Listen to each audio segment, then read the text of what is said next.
Assalamualaikum warahmatullahi wabarakatuh. Yang terhormat Ibu Mas Rorodiah Wahyu Lestari MPD selaku dosen pada bidang mata kuliah dasar-dasar pendidikan anak usia dini. Dan juga teman-temanku yang berbahagia. Sebelumnya, perkenalkan kami dari kelompok 8 yang beranggotakan Lucy Dwi Syakira, Syahla Naila, dan saya sendiri Jasmine Amani Zahra. Hari ini kami akan mempresentasikan materi pembelajaran pada hari ini. Mohon disimak baik-baik ya teman-teman. Hakikat bermain. Hakikat bermain adalah kegiatan yang anak-anak lakukan sepanjang hari karena bagi anak bermain adalah hidup dan hidup adalah permainan. Mayesti tahun 1990 halaman 196 sampai 197. Anak usia dini tidak membedakan antara bermain, belajar, dan bekerja. Anak-anak umumnya sangat menikmati permainan dan akan terus melakukannya dimanapun mereka memiliki kesempatan. Piaget dalam Mayesti tahun 1990 halaman 42 mengatakan bahwa bermain adalah suatu kegiatan yang dilakukan berulang-ulang dan menimbulkan kesenangan atau kepuasan bagi diri seseorang.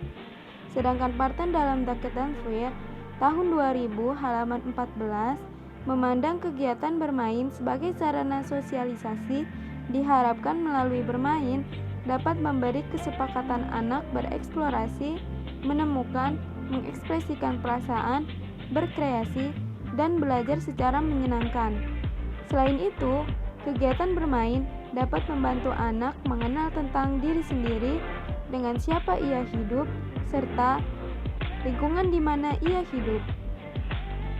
Selanjutnya, Duckett dan Freer tahun 2000 halaman 41 sampai 44 berpendapat bahwa bermain merupakan kebutuhan bagi anak karena melalui bermain anak akan memperoleh pengetahuan yang dapat mengembangkan kemampuan dirinya.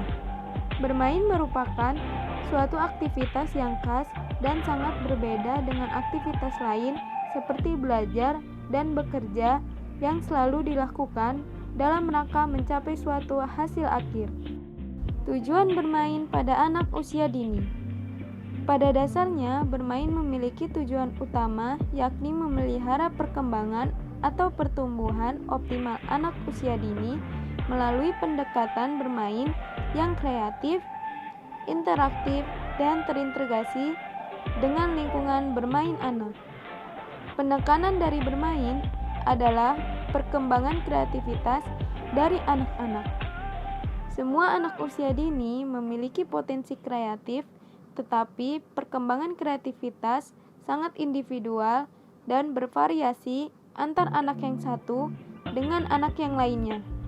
Catron dan Allen tahun 1999 halaman 163. Elkonin dalam Catron dan Allen tahun 1999 halaman 163 salah seorang murid dari Vygotsky menggambarkan 4 prinsip bermain, yaitu 1. Dalam bermain, anak mengembangkan sistem untuk memahami apa yang sedang terjadi dalam rangka mencapai tujuan yang lebih kompleks. Yang kedua, kemampuan untuk menempatkan perspektif orang lain melalui aturan-aturan dan menegosiasikan aturan bermain.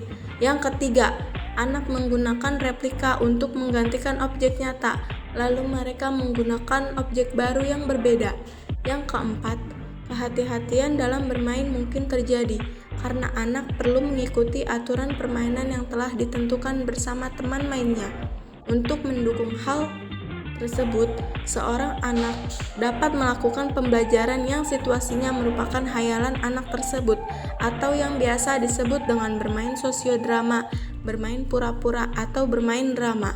Bermain bagi anak merupakan kegiatan yang dapat disamakan dengan bekerja pada orang dewasa.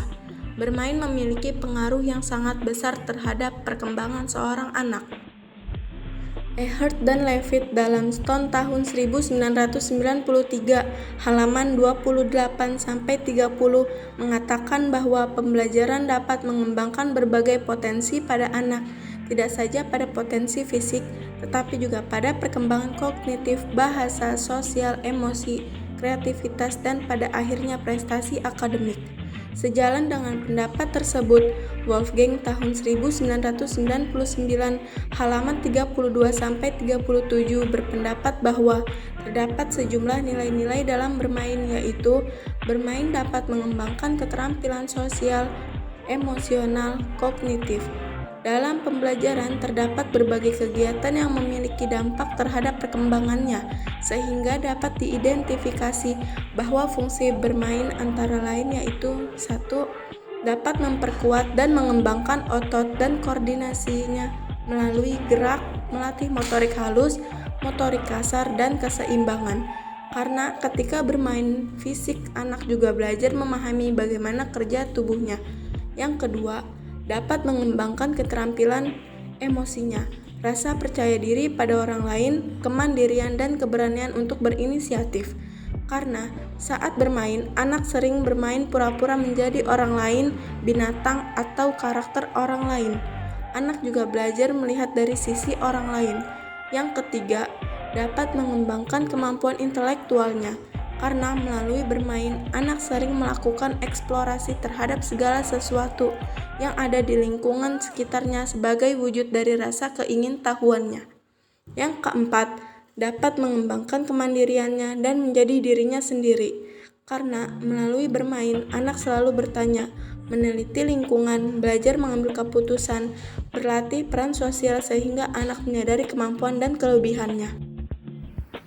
Karakteristik bermain pada anak usia dini.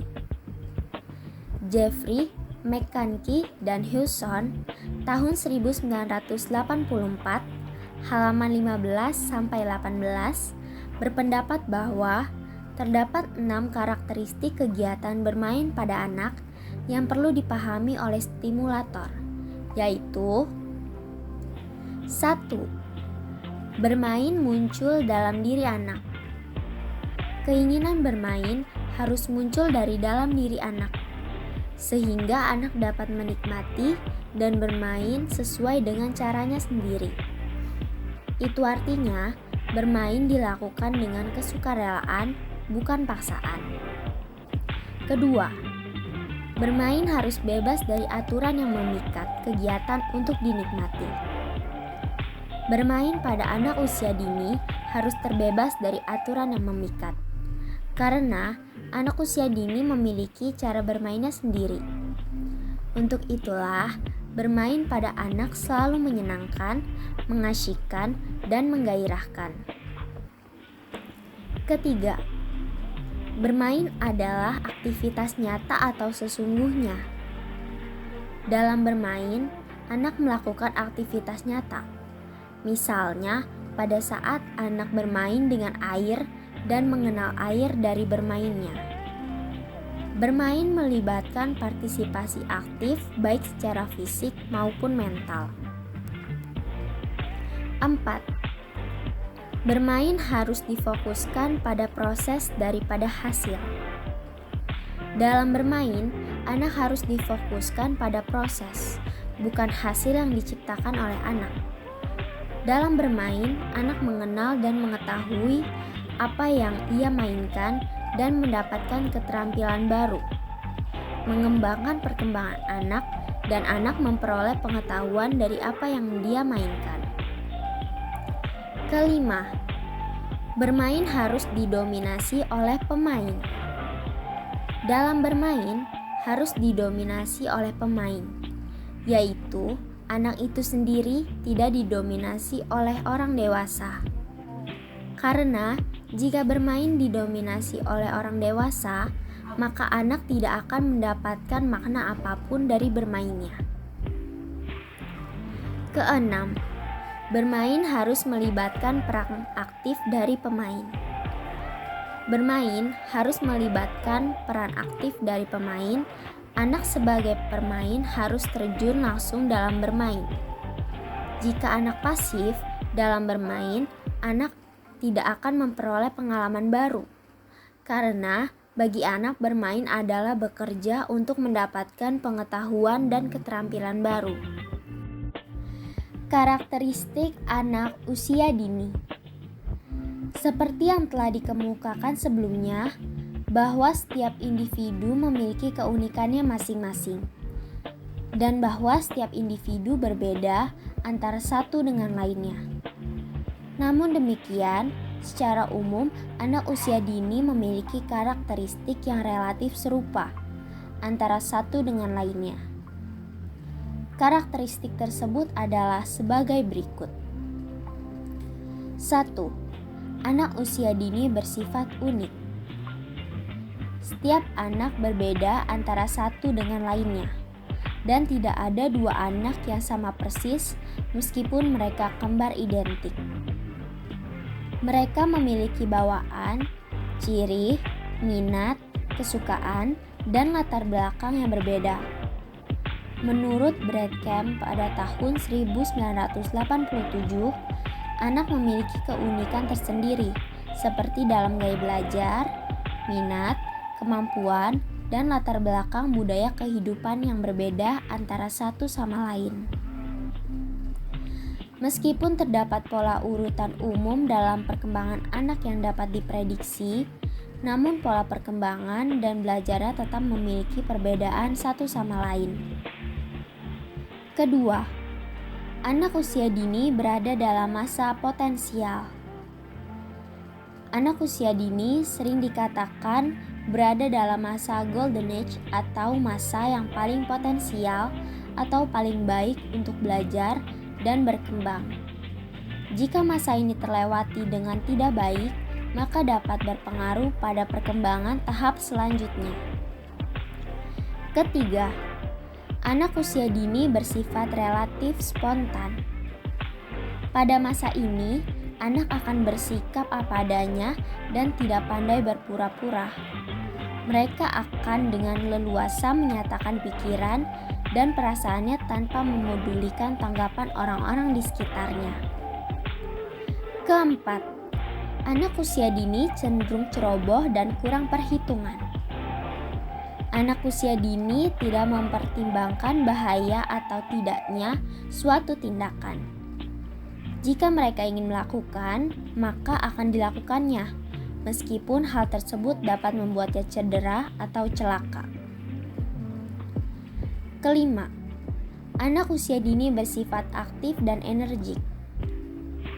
Anak usia dini selalu bergerak dan tidak pernah bisa diam kecuali sedang tidur.